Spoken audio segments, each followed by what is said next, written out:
Hello, everybody, and welcome to Commodity Culture, where our goal is to make you a better investor in the commodity space.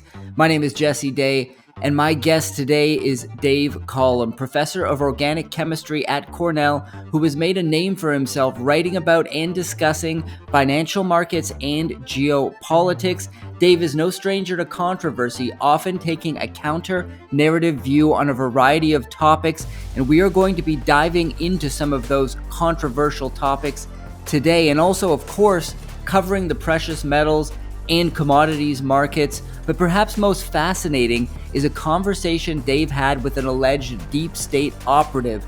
He breaks down why that left him feeling terrified and why he thinks there's so much being hidden from us when it comes to what's out there in the mainstream media. So strap yourselves in and get ready to dive down some rabbit holes with Dave Collum.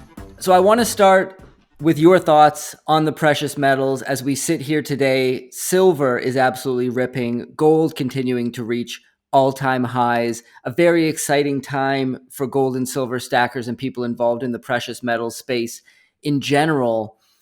I'm wondering what your thoughts are here. Do you think we're overbought and potentially due for a pullback? What do you see as the main catalyst driving both metals, and how do you see the markets playing out moving forward? So I think the pullback, every time I start to get enthusiastic, the market has a way of making me pay for my irrational exuberance. And so I'm feeling the exuberance. And so I think it probably means we're due for a pullback. That's not to say that pullbacks are bad.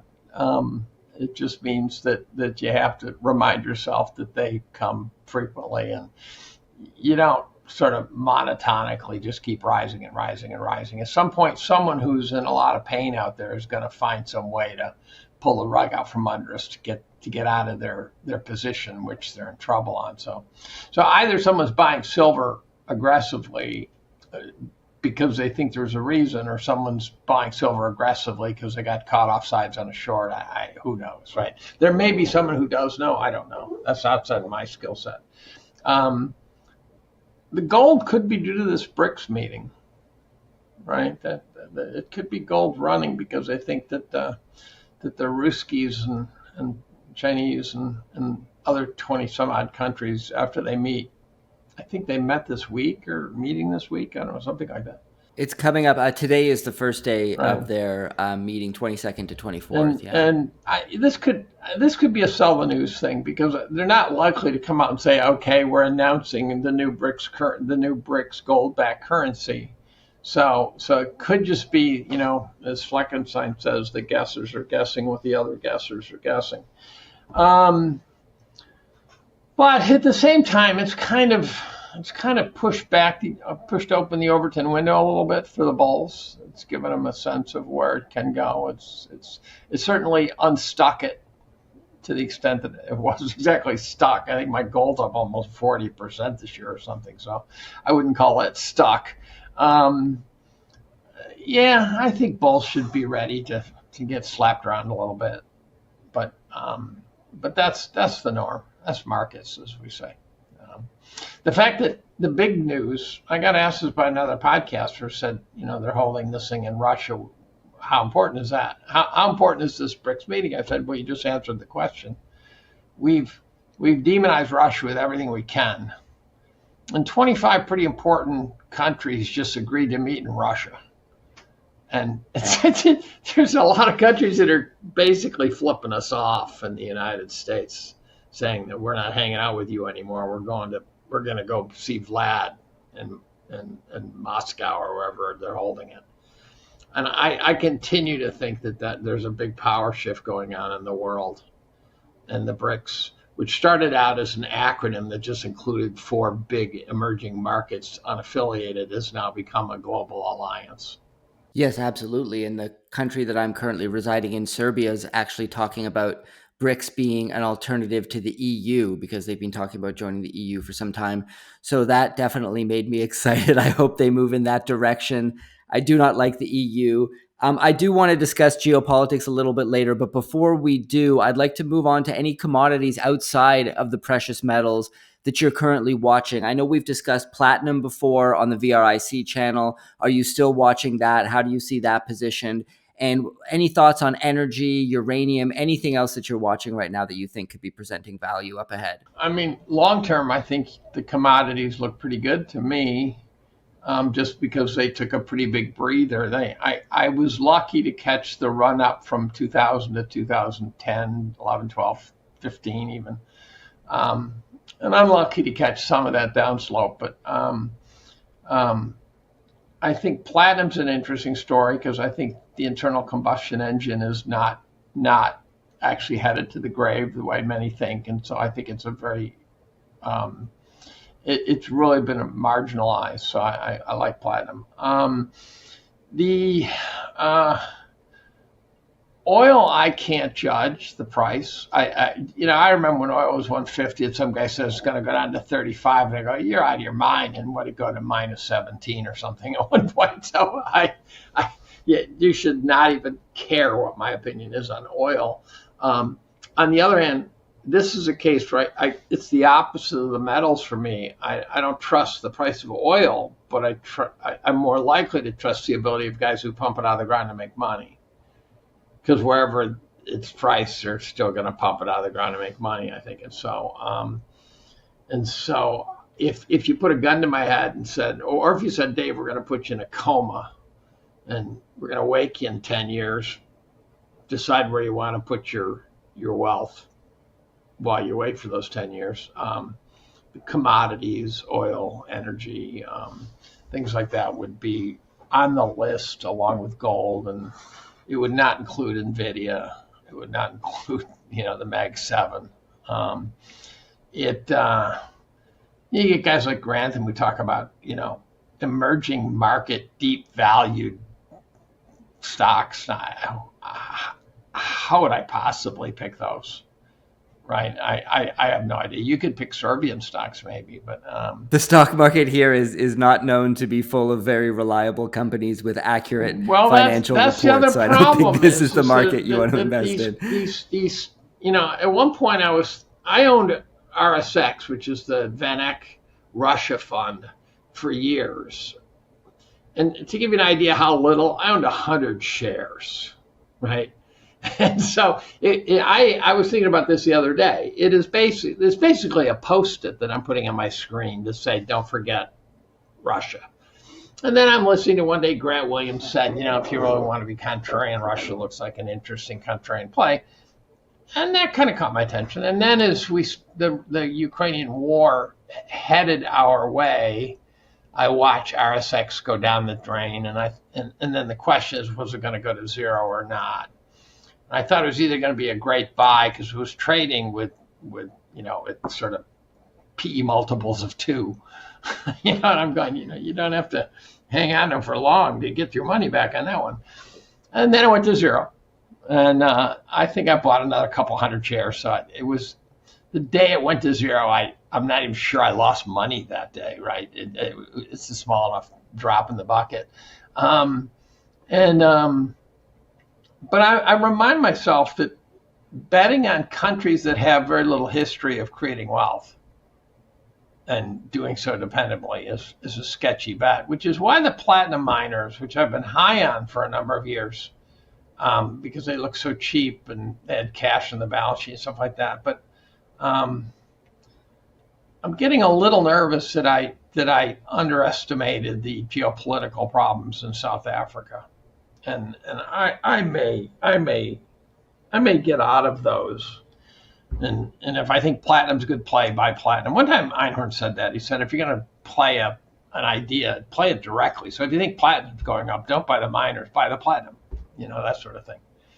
So, and platinum's been dead money for probably 15 years, right? I mean, it's really been stale. So it's one of the only metals that's gone through a long, protracted period of being dead money. They almost all have done some sort of roid rage and sometimes knocked back to earth. But so it seems like platinum's day in the sun might be coming, given all the hatred.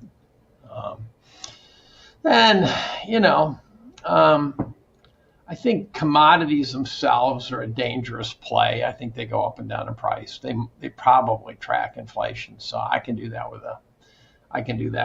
other vehicles that are less sketchy. So, but companies that do it. I think if we had a real market downturn, and if I went looking for cheap stocks that paid you to own them, which means had a dividend that would survive, I would expect to find them in the commodities. Hey guys, just a quick break to hear from today's sponsor, ARC Silver Gold Osmium.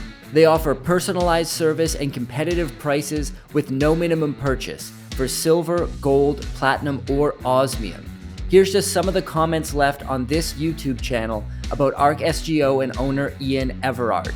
Have bought from ARC, good source and price. I cannot say enough good about Ian and his company. He is the most honest individual I could find in order to buy precious metals. If you are looking to buy precious metals, I recommend Ian at ARC Silver. He is a straight shooter. So go to arcsgo.com and contact Ian Everard today at 307-264-9441 or by email at ian@arcsgo.com, and make sure to tell him that Commodity Culture sent you. And speaking of the broad market and a downturn in the Magnificent Seven, etc., last time I had you on the show, you said you think the broad market will be headed for a precipitous decline, potentially a steep correction, leading to a bear market that could last decades. I believe you said you think we're in for decades of pain in that scenario. Do you still maintain that view today? I believe our last interview was over 6 months ago. And has anything changed in what you're watching when it comes to the broad market? Well, if you're predicting decades of pain, that's not going to change, right? Unfortunately, that's one of those predictions that once you get to it, you go, okay, now I have to wait decades to find out. The precipitous decline sounds a little unfamiliar because I tend to not predict that sort of thing. So I think I might be putting words in your mouth there, I think you did. Said a correction, yeah. Yeah, well, the correction, though, I think my model for a correction is a slow rot. And it nominally, it may tread water, but it's going to tread water for years. And it might go down some and rot. What I don't think it's going to do is go down, 30% and then bounce back. I think the V bounces might have come to an end. That's the hunch I have. I don't think the Feds have the power to retrieve all the V bounces the way they did for the last 40 years. So you think we're headed for more of a slow, steady decline in the broad market? So it's not going to be that type of scenario where, I've spoken to some people. David Hunter believes we're going to see an 80% crash. I've spoken to many other. Peter Schiff. There's a long list of them. Not long ago. So these are guys with attention spans that are very different than mine. These are guys who time scales are measured in weeks or months, and I measure mine in a decade. So you don't see that sort of scenario where we get a decline and then there's an opportunity. It's not like the classic value investing thing where the broad market drops and now why don't I just go pick up the Magnificent Seven at a discount and then the market's going to steadily start climbing. Yeah, I think the story stocks won't do well in the decline I'm picturing. I think you should buy a stock based on the idea that it's a revenue stream, and if you can find a company that kicks out 6 or 7%, and there's no reason to doubt that it will continue to kick out 6 or 7%, then you can ask the question, am I happy with 6 or 7%? And so I think stock should be, the valuation should be determined honestly, which they're often not. And I think they should be viewed as bonds, royalty trusts, something like that. And so if you buy a company with a PE of 1, you're buying a company that's promising to kick out 1% a year. Very interesting viewpoint. I do want to discuss geopolitics now and just take a step back. Obviously there's a lot of geopolitical tensions going on. You mentioned the rise of the BRICS nations kind of challenging the Western hegemony.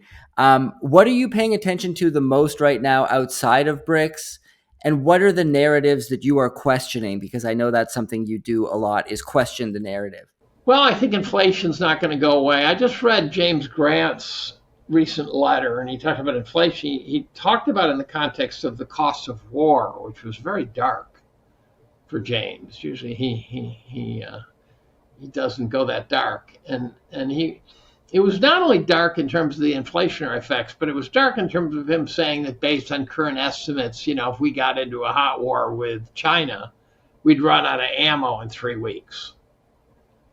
And I'm thinking, well, that's a little scary because that could tell China, well, then it's time to get in the hot war with the U.S., right? I, I, I, it, it feels like the world's going to deglobalize. So no one specific event, although someplace like Israel looks like it could blow the hell up fast. I think Ukraine is actually calming down. Um, I don't see a reason why China would push our buttons. I don't, I don't think they think on the time scale. Some people say, oh, they're going to do it before, Trump's elected. I don't think they think on those time scales. Mao set up a 100-year plan. When was the last time a U.S. leader set up a 100-year plan, right? And the answer is never, except for the founding fathers. They kind of did. And so I think that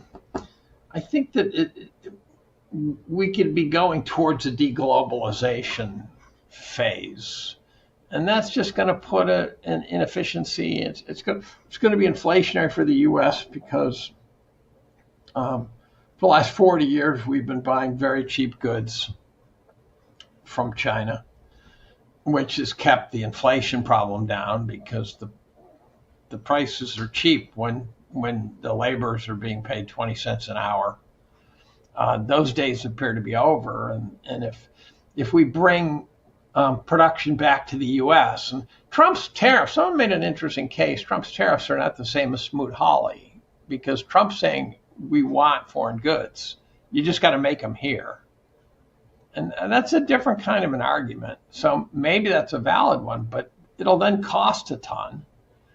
And there's some evidence that when Chinese companies move their factories here, and people get all excited, some small town that looks like it's going to die, and the Chinese buy the company and sort of, it can get pretty brutal too. They don't treat it as, okay, these are American workers. They treat it like we're going to expect the same out of these guys as we do out of the workers at Huawei or something like that.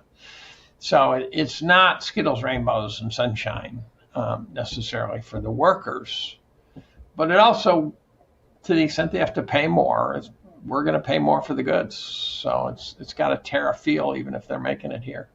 And you mentioned there that you think the Ukraine-Russia conflict is potentially calming down. What signs are you seeing that make you believe that? And how do you think this all ends? Is this, because we see, again, a lot of hyperbolic discussions out there that nuclear war, we're on the doorstep of nuclear war. I wonder how you're seeing things right now when it comes to that conflict. Well, I see that chatter coming out of the West. So if you want to blame someone for the nuclear threat, I blame NATO. Because they keep talking it up, and I can't imagine a worse thing to do. I think NATO, as I like to put it, is willing to fight to the last dead Ukrainian. And I think we're getting close to the last dead Ukrainian. And so I think that we could amp it up by sending large numbers of troops into Ukraine from NATO. And that would then cause me to pull back on my opinion hard. But as long as we're pretending not to be at war with Russia, pretending Ukraine's at war with Russia, I think Russia's slowly but surely destroying Ukraine. And I also think that it was a truly unnecessary bloodbath. I think generally a proxy war is not a good thing, right? If you're willing to fight a war and lose your own people, there's some clarity to that. But when you're fighting wars, losing someone else's people, there's a moral problem with that I have. I have a moral problem with both, but a real moral problem when you say, look, we're going to destroy Ukraine, but at least we'll hurt Russia. I want to turn to what seems to be an assault on free speech, freedom of expression. We've seen the UK crack down on social media posters, apparently jailing some of them, with the police commissioner even coming out in a video and saying he's going to extradite people from the United States who say things that the British government doesn't like. The Canadian government is now looking to push through some kind of pandemic preparedness bill that contains a lot of potentially very laws that are against civil liberties. Let's just say that. Politicians in the West, Hillary Clinton probably at the front of the line, telling us that free speech can actually be dangerous. We need to clamp down on misinformation. We're just seeing the West get more authoritarian, in my view. I'm wondering if you feel the same way. If so, why do you think this is happening? And do you see it escalating from here? Yeah, actually, the West is picking up on it. It's hard to distinguish sort of a societal contagion where it kind of gets a life of its own, and it's not being steered, but rather just some emergent change in attitudes that are not orchestrated from those that are orchestrated by power mongers within the United States to those that are orchestrated from outside the United States. So I think there's some reason to believe that whatever we're doing to destroy our civil liberties, that there are countries abroad that are happy to see this happen, and so you've got to figure they're in there throwing flashbang grenades into the crowd, trying to rile them up. And so I think, for example, the gender movement is probably state sponsored in various ways. I think they're probably making sure that every one of our young boys and girls is encouraged to switch teams for no obvious reason. And Hillary's just a wretched human being, so it's hard to figure out why she would say it besides just being a wretched human being. The fact that they shut down open discussion of anything, the COVID story in some sense revealed how much they're willing to clamp down. You couldn't say anything. I have been agnostic on Israel and Gaza, but I will become unagnostic if I continue to see the narrative failing to be discussed thoroughly in our press, because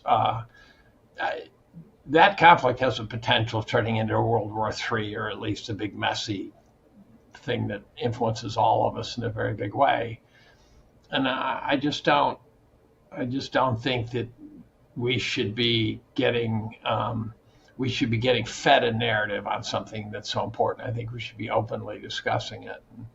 I've absolutely avoided taking sides morally and things like that.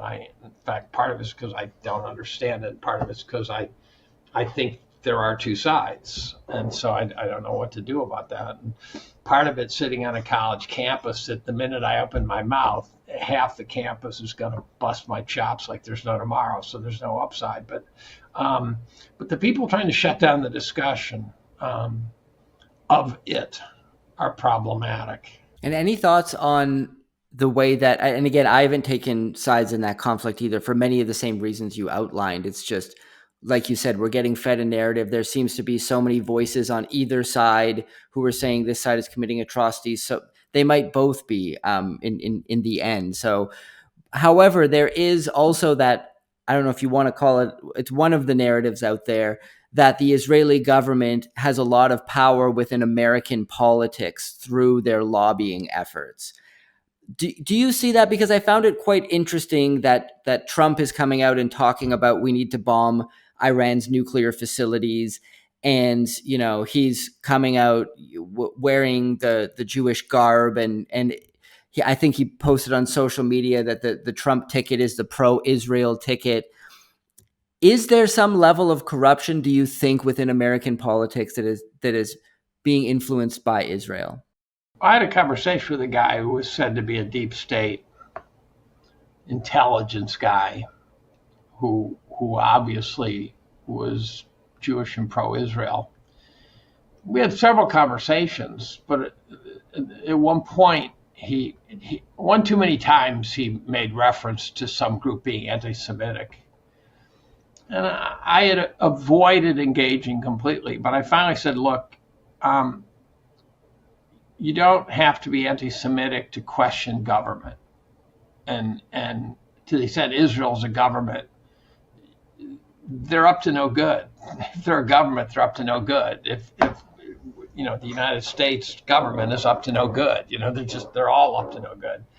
And he just kind of eventually wore me down. And then I tried to keep cool and said, I said, I don't support anything that the Biden administration does, pretty much. But for that reason, I don't want to be blamed for what they do. And so being an American does not mean I condone what they're doing, and being Jewish does not necessarily makes you have to condone what Israel's doing. And that didn't fly very well. And then I said, well, imagine and I made when I made reference to that, he said, well, Joe Biden's not our president. I said, well, he is, right? And he says, no, he's not legitimate. And I go, the path that he got there is questionable as hell, but he is our president, whether you like it or not. He is our president. And he just wouldn't even accept that. And I said, you can't just dismiss people as not legitimate just because it doesn't fit your narrative. So I said, imagine Joe Sixpack is getting their information from a single news channel, watching TV. They're just trying to put food on the table and pay the bills with inflation running rogue over them. And I said, they're going to formulate opinions that might be out of ignorance. Doesn't mean they're anti-Semitic. It means that they're seeing, bombing of Gaza on the news and whatever, they're forming an opinion. And he started hammering them. And then he started calling me an asshole and stuff. So I hung up on the guy. It was a three-way call. And I said, I'm done. And I haven't heard from either of the two since. But it kind of alerted me. I've never been sure whether he's really deep state or whether he's a grandiose narcissist who's created a completely fictional world. I mean, I actually reached out to some very high-level tech people, said, do you know who this guy is? And they did not. But the idea that scares me the most is that he's real. And I go, so here's a guy who is within our government who I have no doubt that if it's a choice between what's good for Israel or what's good for the United States, he'll choose Israel first. And that's one of the reasons why the Mossad is so effective, is because they have people all over the world who, when a favor is needed, they get it, right? That's totally rational. I mean, and I think the Mossad is probably the best intelligence agency in the world. But who is it? Thomas Massie. And I'm going bolder on this topic at some risk, because I'm getting a little tired of it at some level. At first I said I'm not going to say anything. But Thomas Massie came out and said AIPAC, which is the Israel PAC that the lobbyists that support Israel in our government. And if you don't think that's real, then you really do have a problem, right? You really have not been paying attention. He says every single member of Congress and the Senate has a handler, has an AIPAC assigned handler. So that's not good, in my opinion. I don't have a problem with this idea of we should support Israel or we should not. Fight amongst yourselves, but I do not want to have every single member of Congress have a personal handler from another country. Well, let's talk about the upcoming presidential election, perhaps one of the most contentious and polarizing in modern history. You previously voiced support for RFK when he was still in the race. To me, honestly, personally, he seemed like the most sane and rational choice.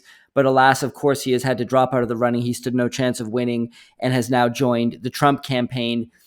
I'm wondering what your thoughts are there. Does that make you want to lean towards Trump more? Obviously, Kamala, I mean, she seems completely out of her mind. Like she doesn't know what she's doing. She's talking about price controls, about just giving out money to people. She's posting about, if you're a Black entrepreneur, we're going to give you 20 grand, no questions asked. You don't have to pay it back. Just these completely out there, like almost desperately trying to attract votes from anyone and everyone. If you put a gun to my head, I'm voting for Trump. I'm obviously not American, so I can't. But I think they both have questionable characteristics. I'm wondering how you see this playing out, what you think of RFK dropping out and joining the Trump campaign, and how you see a potential Trump or Harris presidency affecting the economy, society at large, et cetera. Big question, but take it wherever you want. It actually played out in some sense the best possible way, because RFK was never going to win. If the Democrats had chosen RFK, then he could have chosen Tulsi Gabbard, and that 1-2 punch would be unbelievable. I don't think Trump could beat him. But the Democrats, being the feckless bastards that they are, if I were a Democrat, and I've said this a million times now, if I were a Democrat and I looked at what my party did to me, I'd be furious. I would refuse to go to the polls. Because first they shoved a demented old man in 2020 just to win. Now, you know what it's like when you have an argument with someone and you realize you're not arguing to try to get to truth. You're just arguing to win. And it gets really annoying. If you put a person into the race just to win, as opposed to this is the person we choose as our leader. And I actually had no problem with them choosing Hillary. I really detest her. I think she's a criminal of a higher order. But she might have been their best candidate too. The fact that the Democrats put Obama ahead of Hillary when it looked like it wasn't going to go that way showed that they were actually choosing pretty carefully, in my opinion. But then they shoved Biden in, and he was demented already. You can't say he wasn't easily, demonstrably, marble light. And then by the time the 2024 election was heading our way, he was clearly, he had the same facial expressions as Jimmy Carter. I don't know if you've noticed his lately, but that, you look at Carter and you look at Biden, and you go, check his pulse, right? There's something, that blank stare. And yet they put him in. And so the Democratic Party should be, that was a disgusting performance, in my opinion. I benefit from having two parties of which if either one wins, I'm okay. And historically, that's always been true. I go, okay, I'm supporting this guy, but I don't really care. And then they let us down. They let us all down. They let their party down, but they let us all down by being worthless. And then they wedged Kamala in. I saw it happen. There was one day when I think there was one tweet that did it. And that is Kamala went out and you could see they were trying to, sort of wedge Newsom in, who, by the way, you want to talk about a guy who's owned by China. Newsom's the man, right? And so being owned by China is a problem. And then Kamala comes out and says, yet again, they're going to bypass a black woman. And I go, she just nailed him. And I think all of a sudden she used a thermonuclear weapon on the Democratic Party because that's their entire party. And so I think that's when it was over for Newsom. I'm not sure I'd rather have Newsom over Kamala. I think Newsom, he looks like an 80s porn star. I think he's profoundly corrupt. What troubles me about Kamala, I've always said for many, many years, if you gave me a president who promised whatever they did, but when they got in office, they did what they thought was right. As they face the world through this new lens and they go, holy shit, I didn't realize that this was happening. I've got now full security clearance and I now understand the world. If they did what they thought was right, then they'd probably be okay. I think most people have the emotional and intellectual machinery to be okay. I don't know if Kamala has any sort of compass like that. That's what worries me more.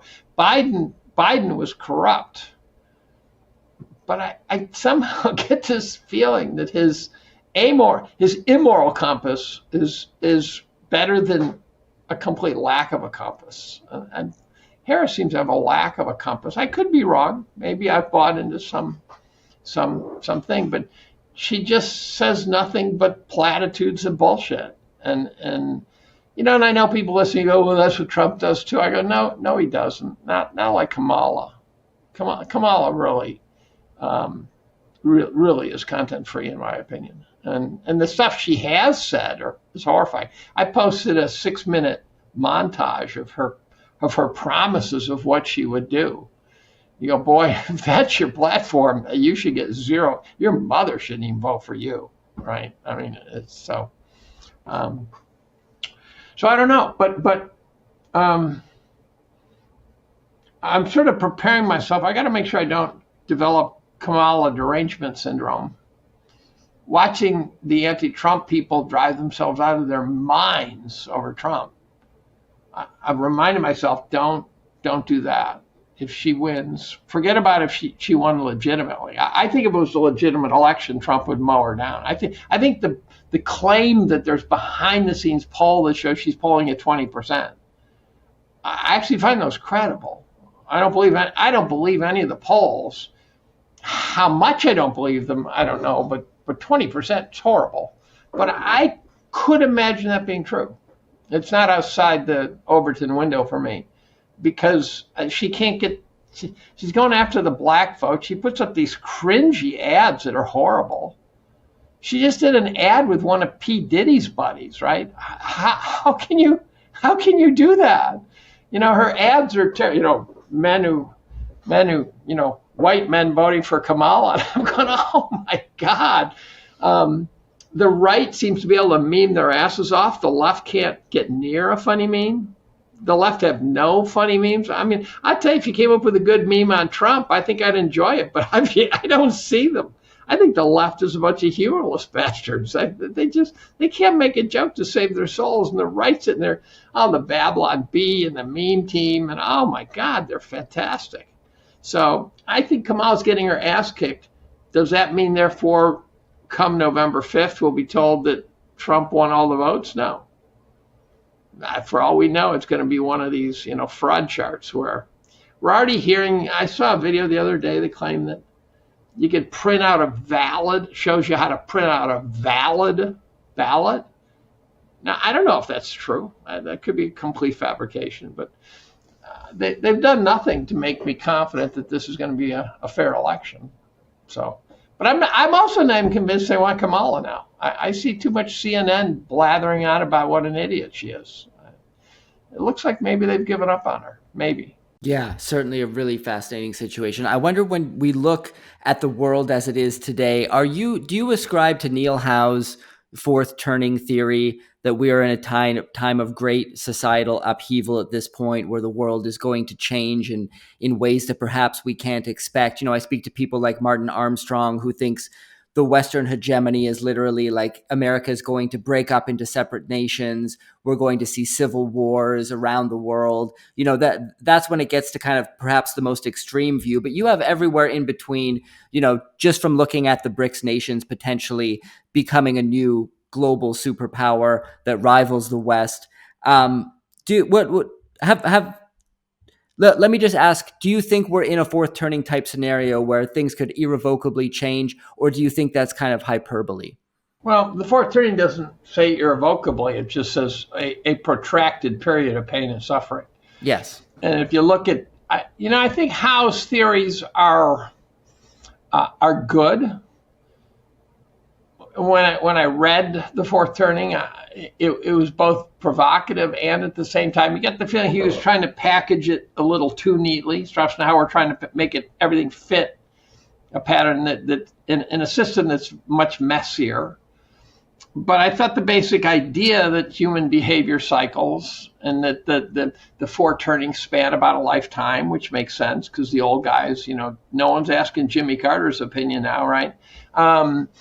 And we certainly are in a period of great upheaval and this loss of free speech. I encourage people to read Jonathan Turley's book, The Indispensable Right, which is a brilliant, scholarly and riveting. I like those two in the same sentence. That's rather rare. Discussion of how the battle for free speech has been ongoing since the founding fathers, including some of the founding fathers being a bunch of dickheads. I mean, they were not all sitting around going, oh, we should just be wonderful people. Adams was a total pain in the ass.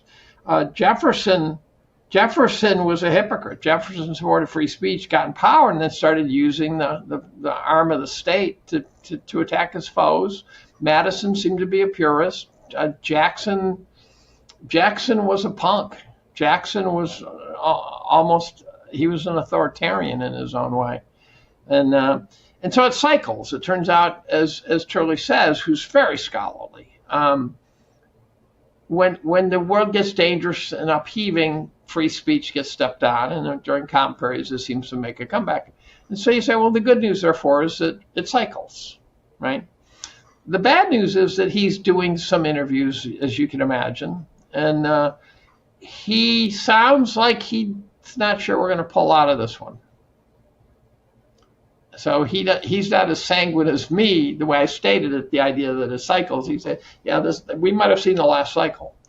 And once you get into a Soviet-style society, it's very hard to get out of that. We had times where, if you read The Indispensable Right, you will read about events in history where, someone handed out pamphlets to oppose something the government was doing. They were factually correct. The guy got thrown in jail and the Supreme Court upheld it.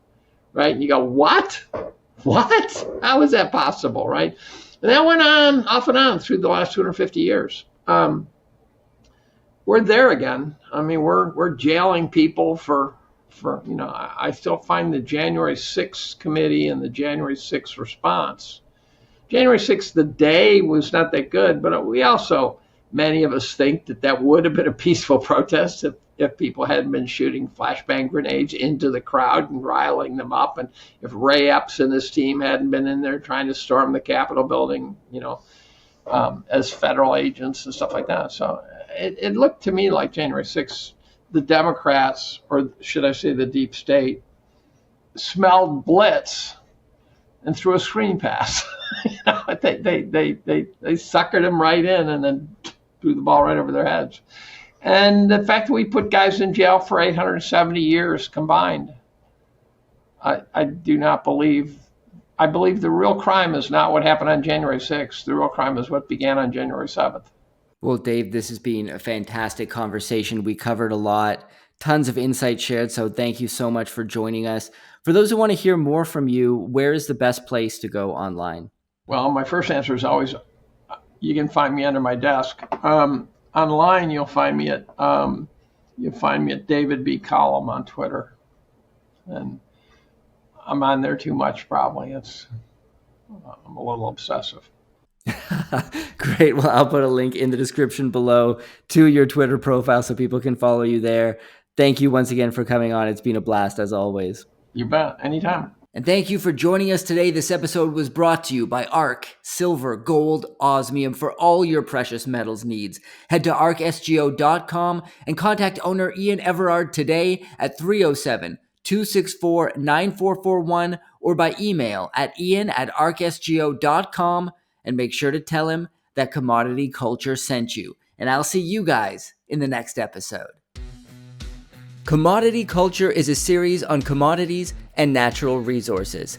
If you would like to see more, be sure to subscribe and hit the bell notification so you're always up to date with the latest episodes.